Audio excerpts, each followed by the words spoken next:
사랑하는 성도 여러분, 오늘은 원수를 사랑하는 주제로 마태복음 5장 38절과 48절의 말씀을 우리가 보고 있습니다. 산상수훈을 우리가 보면서 점점 어려운 주제로 우리가 들어가는 것을 보게 됩니다. 결코 쉽지 않은 우리의 삶에 정말 적용하기 힘든 내용 중에 하나가 원수를 사랑하는 것입니다. 사랑하는 성도 여러분, 우리의 삶은, 우리의 모든 인류의 보편적인 삶은 정의를 구합니다. 내 억울함을 이 정의를 통해서, 법을 통해서 이것을 판단을 요구하는 것이 우리의 본능에 가깝습니다. 법의 규칙은 정의를 드러내는 것입니다. 옳고 그름을 드러내는 것입니다. 그래서 우리의 문명이나 동양의 문명이나 서구의 문명 모든 것들은 법을 중심으로 이루어지고 있습니다. 지금은 좀 흔들리고 있지만 세계를 지배해왔던 미국의 법도 사실은 영국의 법을 따온 것입니다. 영국은 유럽의 법을 따왔고 유럽은 로마와 그리스의 법을 기초하고 있습니다. 모든 것이 고대로 갈수록 그 법의 기원이 나오고 있고, 그 로마와 그리스의 법은 솔론이나 이런 법들을 중심으로 많은 왕성한 활동을 통해서 그들의 자양분을 주었던 것을 보게 됩니다. 하나님의 말씀을 연구하는 이 구약의 배경도 좀 어려운 단어지만 함무람이라는 고대 깊은, 지금부터 약 한 4,000년 전에 지금의 바벨론 지역의 그 왕을 통해서 법이 주어지는 것을 보게 됩니다. 이것은 법을 연구하시는 분들은 아마 틀림없이 이런 법들을 연구해 갈 것입니다. 오늘 우리가 보는 이 법도 중요한 구약의 법과 동시에 보편적으로 우리의 삶에 적용되는 것이 있고, 이것이 우리의 삶에 법이 없이는 우리가 살 수 없는 것을 우리가 너무나 잘 알고 있습니다. 그런데 오늘 주님의 말씀은 무언가 우리에게 새로운 도전을 주고 있습니다. 우리는 원수를 사랑할 수 없습니다. 누가 나를 이를 부러뜨리면 나는 분명히 거기에 보응을 원합니다. 이게 인간의 본능입니다, 여러분. 누가 뺨을 치면 나도 때려야 되는 것입니다. 이것을 참는 사람은 바보입니다. 사랑하는 성도 여러분, 이러한 근본적으로 우리의 본능과 우리 사회 시스템과 반대되는 이 주님의 말씀을 우리는 어떻게 적용을 할 수 있겠습니까, 여러분? 우리 38절의 말씀을 우리가 한번 다시 보면서 우리 하나님의 말씀에 우리의 삶에 도전을 해보도록 하겠습니다. 우리 38절, 5장 38절을 같이 읽도록 하겠습니다. 또 눈은 눈으로 이는 이로 갚으라 하였다는 것을 너희가 들었으나. 자, 눈은 눈으로 이는 이로 갚으라. 이게 여러분 우리 고대 세계도 있었습니다. 이게 소위 말해서 8조 법군과 아주 유사한 법입니다. 8개의 조항으로 된 이 고조선 시대의 법률을 이루는 말이 8조 법금이라고 우리 아마 학교에서 많이 배웠을 것입니다. 8조 중 3조의 내용만 한서와 지리지에 전해지고 있고, 그 내용은 일부 이렇습니다. 살은 자는 즉시 사형에 처한다. 남의 신체를 상해하는 자는 공물로서 보상한다. 남의 물건을 도둑질한 자는 소유주의 집에 잡혀 들어가 노예가 됨이 원칙이나 배상하려는 자는 50만 전을 내놓아야 한다. 이런 내용이 이미 이 8조 법금이라는 이 법에, 고조선 법에 나와 있는 것을 보게 됩니다.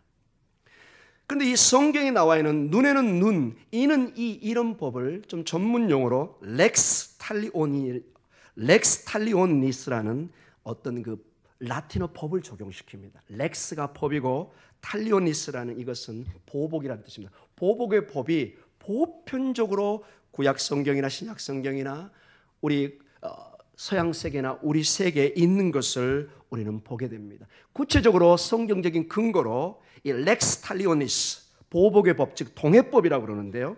이 법의 내용을 구체적으로 본문을 통해서 보도록 하겠습니다. 출애굽기 21장 23절과 25절에 이런 법이 나와 있습니다. 같이 읽겠습니다. 그러나 다른 해가 있으면 값되 생명은 생명으로, 눈은 눈으로, 이는 이로, 손은 손으로, 발은 발로, 된 것은 된 것으로, 상해한 것은 상함으로, 때린 것은 때림으로 갚을지니라. 전형적인 보복의 법입니다. 계속해서 레위기 24장 19절과 20절에 조금 다른 내용이지만 비슷한 내용이 나옵니다. 같이 한번 읽어보겠습니다.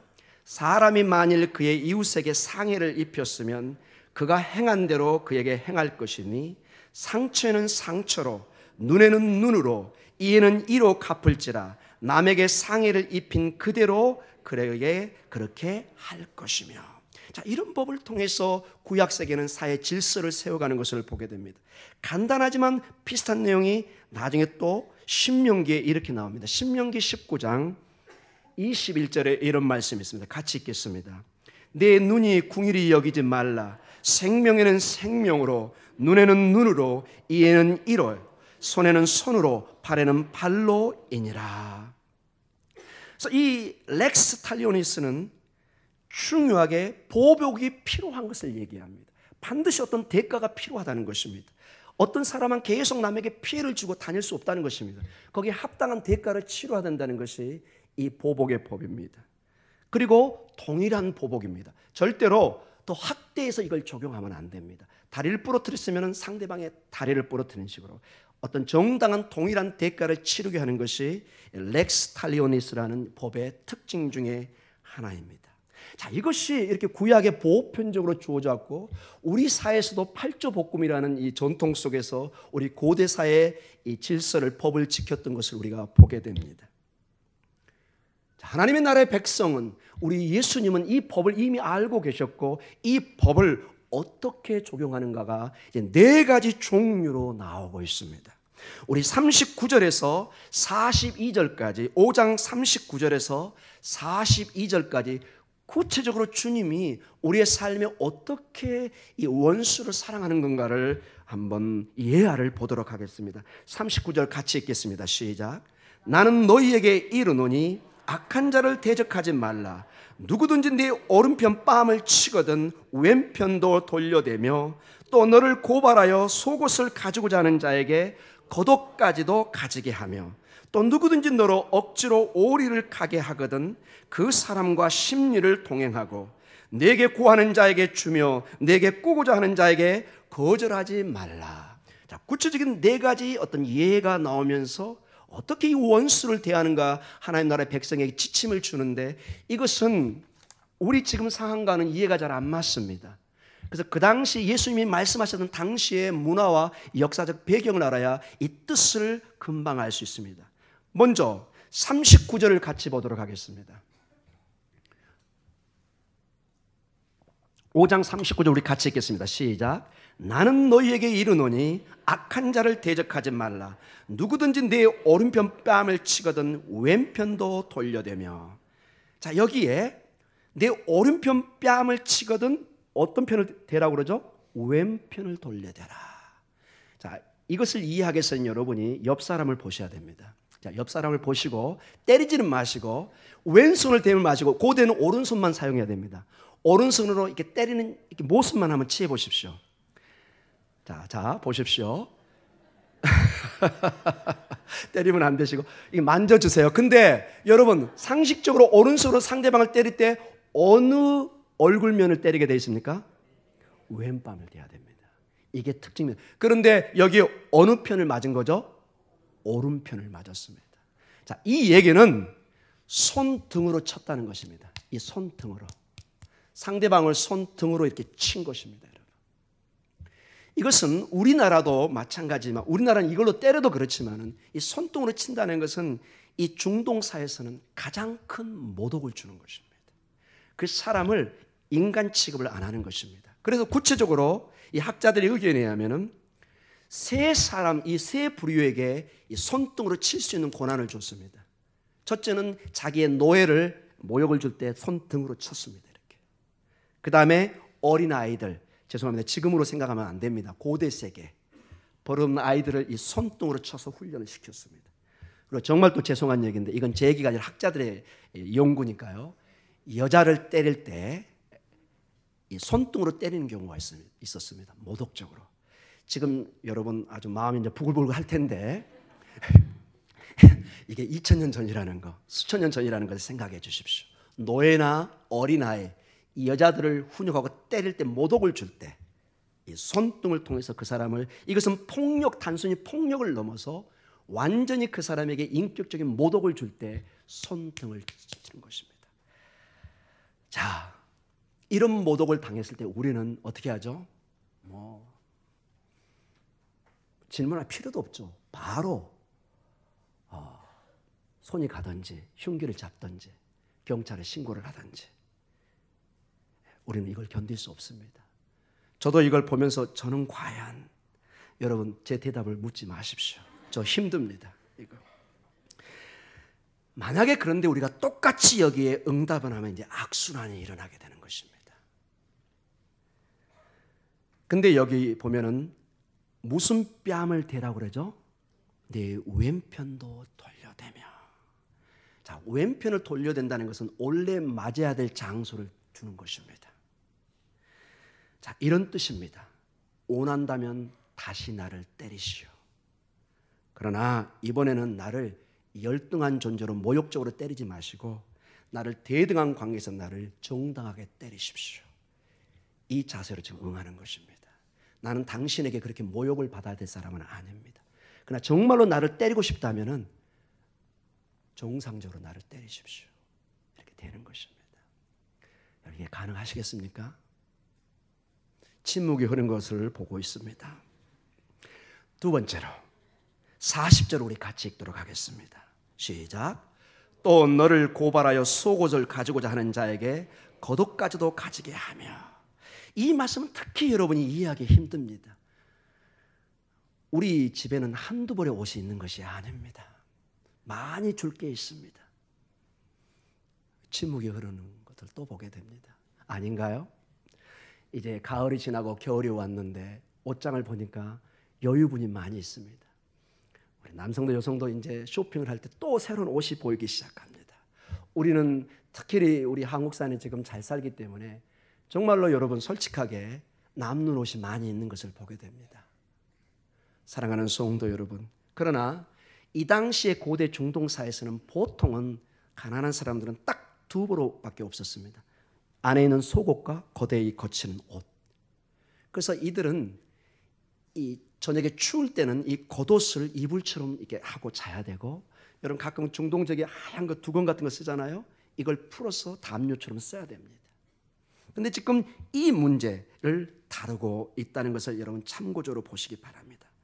중동의 날씨는 특히 밤은 정말로 춥습니다. 지금처럼 이렇게 11월, 12월 갈 때는 이 저녁의 날씨는 정말 영하의 날씨입니다. 이가 막 덜덜덜 떨릴 정도로. 제가 유학생활에 가난해가지고 그때 여유가 없어서 히터기를 안 사고 그냥 버텨보려고 이불로 이렇게 했는데, 그날 저녁에 제가 이가 이렇게 부러지는 느낌을 받았습니다. 얼마나 제가 이렇게 떨리는지, 이런 식으로.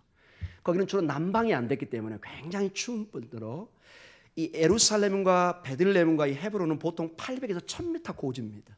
그러니까 이 체감 온도가 전혀 다릅니다. 여러분 평지에 다니다가 여러분 추울 때 용왕산만 올라가도 굉장한 추위를 느낄 것입니다. 제가 어떤 분에게 이런 얘기했습니다. 그 용왕산 근처에 그 좋은 그 아파트가 뭐 있죠? 크게 좀 효성 말고요. 또 효성도 좋고요. 건영 아파트 다 좋습니다. 이거 편향하면 안 되겠네요. 건영 아파트에 이런 데 좋다고 했더니 거기 사신 분이 이런 얘기했습니다. 목사님 다 좋은데 겨울에 너무 추워요. 그 계곡바람이 너무 추고 난방비 너무 많이 들어요. 여러분 산은 기온이 다릅니다. 예루살렘에 있어 보면요 정말로 추워서 헤롯 대왕 같은 경우는 워낙 겨울에 추우니까 여리고 지역에 겨울 별장을 만들어서 겨울에는 그걸로 옮겨갈 정도로 예루살렘은 추웠습니다. 여러분 그 상황 속에서 옷이 없이 잔다고 생각해 보세요. 내복 입으시면 되죠? 없습니다. 그런 거 여러분. 지금으로 생각하시면 안 됩니다. 여러분. 겉옷은 가난한 사람들의 담요 역할을 했습니다. 그래서 유대인의 법에는 이 겉옷만큼은 절대로 뺏지 못하게 했습니다. 왜냐? 그걸 뺏어가 버리면 그 사람의 생명을 뺏는 거나 마찬가지였습니다. 출애굽기 22장 26절과 27절을 한번 보도록 하겠습니다. 같이 읽겠습니다. 시작. 내가 만일 이웃의 옷을 전당 잡거든 해가 지기 전에 그에게 돌려보내라. 그것이 유일한 옷이라. 그것이 그의 알몸을 가릴 옷인즉 그가 무엇을 입고 자겠느냐? 그가 내게 부르짖으면 내가 들으리니 나는 자비로운 자임이니라. 아무리 네가 법적으로 그걸 가져올 권한이 있지만은 저녁에는 돌려줘라 얘기합니다. 직접 모세를 통해서 하나님이 말씀하신 것입니다. 이건 네가 뺏어올 것이 아니라는 거예요. 그 사람의 생명을 뺏어오는 거나 마찬가지라고 얘기합니다. 자, 예를 들어서 법적인 얘기로 한번 들어가 보겠습니다. 어떤 사람이 큰 빚을 지고 갚지 못한다고 한번 생각해 보십시오. 당시의 법은 빚쟁이는 법정에서 빚진 사람을 고소하고 속옷을 가져올 수 있었습니다. 여러분 지금처럼 생각하면 안 됩니다. 그 당시는 옷은 굉장히 귀하고 아무나 가질 수 있는 내용이 아니었습니다. 그때 우리는 그 빚쟁이를 이길 수는 없습니다. 그러나 그가 하는 일이 어떤 일을 저지르고 있는지를 보여줄 수는 있습니다. 이제 나에게는 이 옷을 주면은 이제는 겉옷밖에 없고 이것까지 줘버리면 저는 끝입니다. 그런데 이렇게 얘기합니다. 그에게 뭐 하죠? 겉옷까지 벗어주라고 얘기합니다. 자, 속옷을 뺏겼습니다. 이제 한 벌밖에 없는 겉옷을 벗어버리면 어떻게 될까요? 나체가 되는 것입니다. 이것은 여러분, 당시에는 대부분 사람들은 겉옷과 속옷 두 벌만 입고 다녔습니다. 그래서 그렇게 벗겨진 모습을 통해서 그에게 오늘 출애굽기 22장 26절과 27절을 근거해서 수치를 주는 것입니다. 이 사람은 나에게 내가 이렇게 벌거벗을 정도로 하나님의 법을 어기고 있다는 어떤 수치를 주는 것입니다. 사랑하는 성도 여러분, 계속해서 41절을 보도록 하겠습니다. 우리 41절, 5장 41절 같이 읽도록 하겠습니다. 시작. 또 누구든지 너로 억지로 오리를 가게 하거든 그 사람과 심리를 동행하고. 자, 오리 심리, 오리 정도면 약 1km, 1.6km 정도가 좀 넘을 수도 있을 것입니다. 그러나 가까운 거리는 아닙니다. 이 거리의 문제는 그 당시의 로마법을 이해하셔야 됩니다. 그 당시에는 로마가 이스라엘을 이 가나안 지역을 지배하고 있었고 로마 군인들은 상당한 권한을 가지고 있었습니다. 그래서 보통 오리 정도를 민간인들에게 명령을 해서 이 짐을 지게 할 수 있었습니다. 로마 군인이 명령을 해서 오리 정도 내 짐을 지고 가라. 마치 여러분 예수님 그 십자가에 그 달리기 직전에 십자가를 끌고 갈 때 예수님이 너무 지치고 쓰러지시니까 군인의 시몬을 통해서 십자가를 지게 하는 모습 있잖아요. 그렇게 명령을 할 수 있습니다. 그런데 딱 오리까지입니다. 이 오리를 넘으면 안 돼요. 오리까지만 그 고난을 주고 거기에 한정을 두고 그 고난을 쓰게 했습니다. 자, 로마 군인들은 민간인들에게 오리를 짐을 지고 가게 할 수 있는 권한이 있다고 제가 말씀드렸습니다. 그러나 이 법은 엄격하여서 딱 오리만 지게 할 수 있습니다. 그 이상은 가게 할 수 없었습니다. 그렇다면 이 법을 뒤집으라고 주님이 말씀하고 있는 것입니다. 어떻게 해요? 자, 씩씩거리고 왜 나에게 이걸 시키지? 복수할 계획을 세우지 마시고 차라리 하나님의 법을 따라 몇 리를 더 가라고요? 5리를 더 가서. 그래서 전체적으로 10리를 가버리는 것입니다. 자, 이러면 어떤 현상이 일어날까요? 아마 이 군인은 놀라고 자기 상관이 이 사실을 알면 어떻게 할까? 전전긍긍하게 되는 것입니다. 여러분 그 당시 로마가 비록 지배는 하고 있었지만은 반란이나 이런 것 때문에 늘 조심했습니다. 근데 민중들에게 이렇게 인심을 자꾸 잃어가면은 이 군인은 면책을 받게 됩니다. 여러분 이해하시겠죠? 이 군인이 마음대로 자기 권한을 오용해가지고 백성들을 막 이렇게 괴롭히면 원성이 잦아가지고 그 책임을 다 상관에게 묻게 되는 것입니다. 그러면 당연히 그 상관이 그 로마 군인이지만 문책을 할 수밖에 없는. 그래서 여러분, 자, 원수가 나를 괴롭히는 사람이 오리를 가자고 얘기할 때 하나의 군인의 예입니다. 우리의 삶도 마찬가지고 어떤 짐을 치울 때 오히려 그 배를 가줌으로써 그 사람에게 당함을 주는. 그래서 이제 사정하겠죠.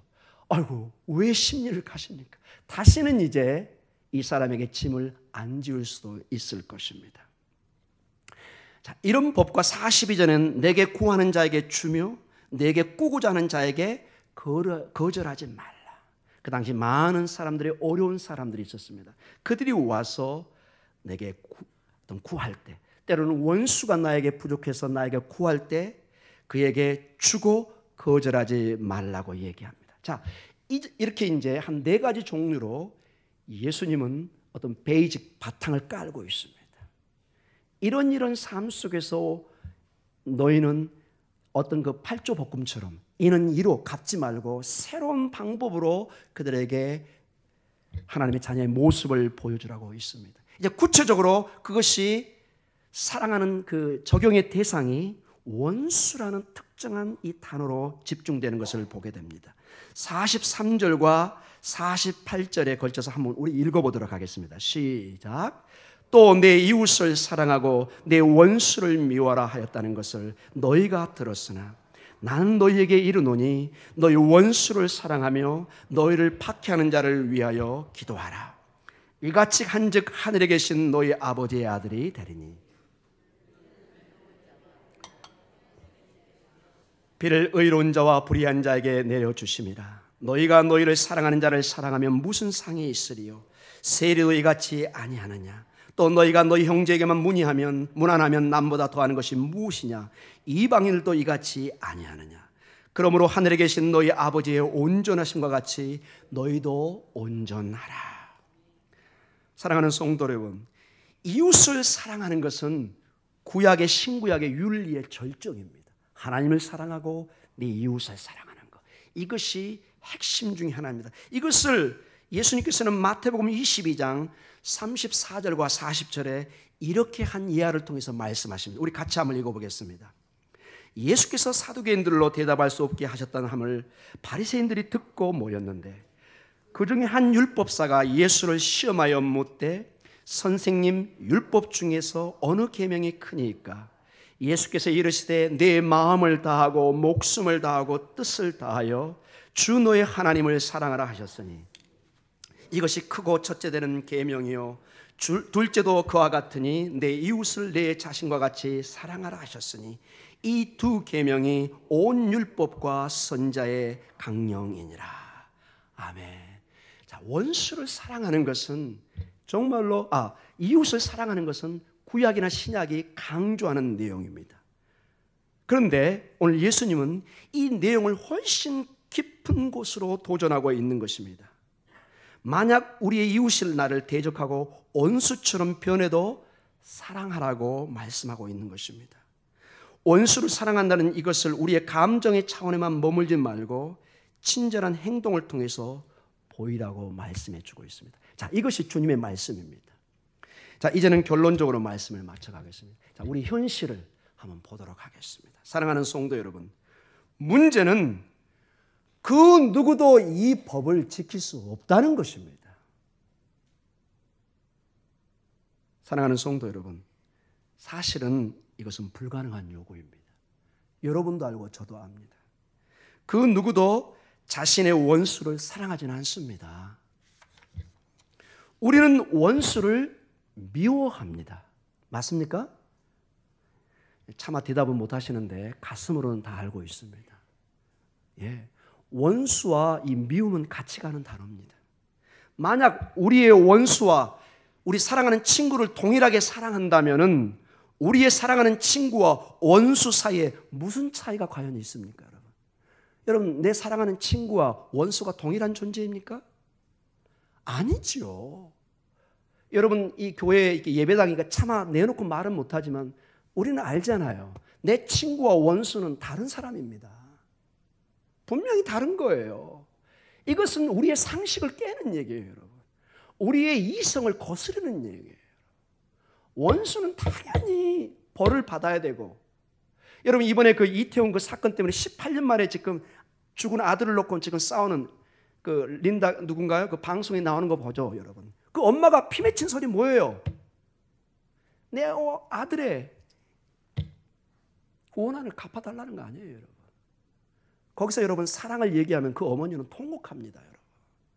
어떻게 자기 자식을 죽인 범인이 둘 중에 지금 하나 서로 막 침을 넘기고 있는데 여러분 가능하다고 생각하십니까? 거기서 이 말씀을 주면서 어머님 사랑하셔야 됩니다. 저는 바로 쫓겨날 것입니다. 사랑하는 성도 여러분, 우리는 생각합니다. 원수를 사랑하라. 여기 목사는 담대하게 이렇게 얘기합니다. 여러분도 이제 압니다. 이거는 전형적인 목사의 설교야. 목사님은 저렇게 설교하시고 우리는 따로 해석하면 돼. 이렇게 받아들이면 됩니다. 이렇게 생각합니다. 설교자는 항상 이상적인 설교를 하게 되어 있습니다. 어떻게 제가 원수를 그럼 사랑하지 마세요, 이렇게 어떻게 이 동영상으로 나가는데 거의 제가 안 되죠, 여러분. 예수님의 말씀과 지금 정면으로 대치되는 거잖아요. 그러나 현실은 이게 안 된다는 데 문제가 있습니다. 제가 이 말씀을 연구하면서 밤늦게까지 너무 힘들었습니다. 이게 안 맞는 거예요, 이게 현실과. 누가 자신 있게 자기 원수를 사랑한다고 나와서 말할 수 있겠습니까? 주님이 말씀하시니까 그저 고개 숙이고 아멘 하지만 속으로도 노멘도 나오는 그런 생각 속이 아닙니까, 여러분? 듣는 우리는 때로는 생각합니다. 내가 저것을 따라 산다고? 이건 미친 짓이야 라고 생각할 수도 있습니다. 여러분, 솔직한 우리의 마음입니다, 여러분. 미친 짓 아십니까, 여러분? 어떻게 원수를 사랑합니까, 여러분? 그러면 여러분, 이제 여러분에게 직접적으로 질문하겠습니까? 우리 주님이 지금 미친 말을 하고 있는 것입니까? 우리 주님이 지금 왜 이 말을 주시고 있다고 생각하십니까? 하나님이신 그분이 왜 이 말씀을 우리에게 주고 있다고 생각하십니까? 이제 여기에서 우리의 고민이 생기는 것입니다. 사랑하는 성도 여러분, 산상수훈은 단지 우리에게 어떻게 하라고 말하고 있는 것이 아니라는 데 초점이 있습니다. 윤리 기준처럼 보이지만 세상에 말하는 윤리를 지금 얘기하는 것이 아닙니다. 만약 그랬다면 우리는 이를 듣기 좋은 이상주로 여기고 잠시 감탄을 합니다. 와, 우리 주님은 멋쟁이시네. 그러나 우리의 일상으로 돌아가서는 나는 지킬 수 없어, 이렇게 되는 것입니다. 산상수훈은 여러분, 그래서 우리가 지킬 것처럼 보이지만 우리의 모습이 사실은 아닙니다. 이 원수를 사랑하고 노를 제거하고 음욕을 품자, 이 모든 것이 여러분 누가 가능한가요? 이 말씀을 주신 예수님 자신 외에는 불가능한 것입니다. 아멘. 여러분, 우리가 이것을 100% 지키기 위해서 주신 말씀이 아닙니다, 여러분. 이 말씀의 주님이 직접 가르치고 전파하며 고치는 교회로 세워가는데 이것을 그대로 당신의 삶을 통해서 보여주셨던 것입니다. 사랑하는 성도 여러분, 예수님이 자신을 따르는 제자들에게 요구하는 것은 전부 예수님 자신의 대면했던 것입니다. 이게 무슨 얘기냐? 예수님은 단 한 번도 말로만 이것을 하고 자기 자신이 지키지 않는 것이 아니라 모든 삶의 공생의 삶을 진행하면서 원수를 사랑하고 십자가를 통해서 그 채찍과 그 모욕을 당하면서도 한마디 말을 하지 않습니다. 이사야서 보면은 침묵하는 양처럼 우리를 위해서 도살장에 끌려가는 양처럼 침묵하며 끌려갔다고 얘기합니다. 이것은 여러분 주님의 삶을 얘기해 주고 있습니다. 예수님께서는 우리가 임마누엘을, 우리와 함께 하시는 하나님을 이 말씀을 통해서 보여주고 있는 것입니다. 산상수훈은 그저 어떤 행동이 올바른지를 가르쳐주는 본문이 아니라는 것입니다. 산상수훈에서 우리는 사랑을 보여주시고 죽으신 예수님 안에 살아계신 하나님을 발견하라고 말씀하고 있는 것입니다. 나는 할 수 없지만, 나는 아무것도 아니지만 이것을 온전히 이루신 예수 그리스도를 보면서 무언가 희망을 보게 하는 것입니다. 우리는 할 수 없지만 이것이 가능케 하시는 주님을 바라보게 하는 것입니다. 우리 자신에게는 희망이 없습니다. 하나님에게는 희망이 있습니다. 우리에게는 절대로 이 일을 할 수 있는 능력이 없습니다. 그러나 복음의 능력 속에는 원수도 사랑하는 마음을 주신다고 여기 약속해 주고 있는 것입니다. 주님 안에, 예수 그리스도 안에 길이 있는 것을 오늘 보여주고 있습니다. 그래서 이 산상수훈의 가르침은 너 스스로 의롭게 살아서 천국에 가라는 내용이 아닌 것입니다. 이 산상수훈을 통해서 우리는 내가 누구인지를 알라는 것입니다. 나의 연약함을 암과 동시에 나의 부족함을 알고 내게 생명이 없는 것을 알고 이 나무처럼 나무에 붙은 이 생명의 근원에 붙어야 되는 것을 보여주는 것입니다. 우리는 이 나무의 줄기와 같습니다. 이 나무의 줄기는 떨어지면 그때는 살아있는 것처럼 보이지만 반드시 말라서 죽게 되어 있습니다. 이 나무가 살 수 있는 것은, 잎사귀가 살 수 있는 길은 이 나무에 접붙임이 되어서 그 진액을 받는 길밖에는 방법이 없습니다. 사랑하는 성도 여러분, 우리는 하나님의 자녀입니다. 부족합니다. 그러나 우리의 자녀들이 부모님을 딱 붙들고 갈 때 힘을 내고 휘바람을 불고 용기와 희망을 가지고 살아가듯이 우리가 주님 안에 우리가 그분의 아들과 딸인 것을 알고 그분을 붙들고 갈 때 하나님의 놀라운 생명의 기운이 우리에게 주어질 줄 믿습니다. 에스겔 골짜기에 마른 그 뼈다귀 같은 우리, 아무것도 없는 죽은 모습입니다. 이게 포로기의 이스라엘 상태였습니다. 그들에게는 아무런 희망이 없었습니다. 아무런 생명 기운조차도 없었습니다. 그러나 거기에 하나님이 생명을 부으시고 성령의 바람을 부으니 그들에게 힘줄이 생기고 생명이 생기고 군대처럼 일어나는 환상을 보게 하면 정말로 이스라엘 백성들이 하나님의 때에 약속의 땅으로 돌아오는 생명의 귀한의 모습을 보게 됩니다. 우리는 할 수 없지만 하나님은 가능합니다. 아멘. 이것을 산상수훈에서 반드시 보아야 됩니다. 이 얘기는 우리가 이렇게 살아야만이 하나님 나라에 간다는 얘기가 아니라는 것입니다. 내 힘으로는 천국에 갈 수 없습니다. 그러나 이것을 이루시고 오늘도 나에게 힘을 주시는 주님의 도우심을 통해서 성령의 함께함을 통해서 이 일을 감당할 수 있다는 것입니다.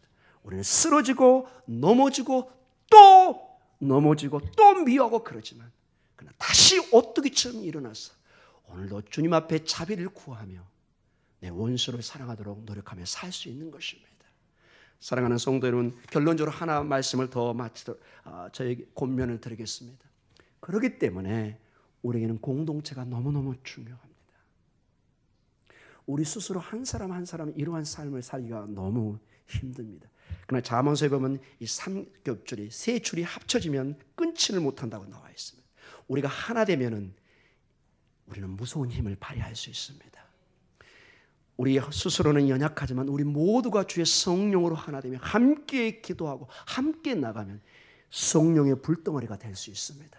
모든 것을 녹일 수 있는 힘을 발휘할 수 있습니다. 나 혼자는 어렵지만 마치 아빠 혼자는 집에서 힘들고 엄마 혼자는 힘들고 자녀 혼자는 힘들지만 온 가족이 하나로 뭉쳐서 나가면 그 가정은 희망이 있는 것입니다. 이 교회도 마찬가지입니다. 우리 장로님을 중심으로 우리 안수신앙과 우리 권사님들과 집사님과 우리 성도님들 남전도와 여전 모든 우리의 식구들이 하나로 뭉치기만 한다면 위대한 하나님의 일들을 하고도 남음이 있을 줄 믿습니다. 우리의 힘으로는 불가능하지만 주의 성령이 오늘도 여러분에게 음성을 주고 있습니다. 단비를 내리듯이 한 번만 하나님이 단비를 내리시면 이 가뭄이 해결되는 것을 보게 됩니다. 사랑하는 성도 여러분, 우리는 할 수 없지만 주의 성령은 가능합니다. 주님이 그래서 목숨을 바쳐가면서 이 말씀을 우리에게 주셨던 것입니다. 우리의 정체성을 알고 너 혼자는 할 수 없어. 그러나 나와 이 공동체 교회가 하나 될 때 하나님의 나라를 이루고 가는 것을 보게 됩니다. 그 조그맣게 출발된 12명으로 출발된 그 작은 공동체가 지금은 수억 명의 하나님의 나라로 발전된 것을 우리가 보게 됩니다. 이 교회는 연약하지만 하나님의 성령이 임하시면 강하신 하나님이 우리를 이끌어갈 줄 믿습니다. 우리는 약하지만 하나님은 강하십니다. 강하신 하나님을 붙들고 나는 할 수 없지만 하나님의 가능성을 보고 오늘도 힘차게 그 믿음을 선포하고 삶에 적용하며 나아가는 우리 목동중앙교회가 되기를 축복하며 기도합니다. 기도하겠습니다.